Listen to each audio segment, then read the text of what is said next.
Addiction হচ্ছে এমন একটা বিহেভিয়ার যেটা আমাদেরকে বারবার করতে হবে, আমাদের তার উপর কোনো কন্ট্রোল থাকবে না, এবং সেটা না করলে আমার মধ্যে বেশ কিছু উইথড্রল সিমটমস দেখা যাবে, যেটা ফিজিক্যাল উইথড্রল হতে পারে, সাইকোলজিক্যাল উইথড্রল হতে পারে, এবং ultimately it will lead to আমাদের সোশ্যাল লাইফে প্রবলেম হবে, আমার পার্সোনাল লাইফে প্রবলেম হবে, এবং আমার প্রফেশনাল লাইফেও প্রবলেম হবে। তো যখন এই জায়গাগুলো হচ্ছে তখন আমি তাকে অ্যাডিকশন বলবো। আর যখন হচ্ছে না, লেটসে ফোনের কথাই হচ্ছে, তো আমি ফোন ইউজ করতে পারি, আমি কাজ, বা আমি লেটসে আমি ল্যাপটপের সামনে বসে কাজ করছি, অনেকক্ষণ ধরে কাজ করছি, কিন্তু আমি কন্ট্রোল করতে পারছি, আমি এটা টাইমের পরে মনে করছি না আমি করবো না, এবং তারপরে আমার উইথড্রল হচ্ছে না যে না আমাকে ওটা করতেই হবে,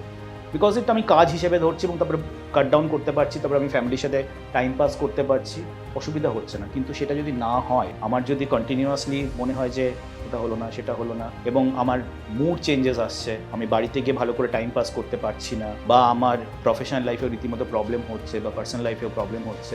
দেন উই শুড বি অ্যাওয়্যার।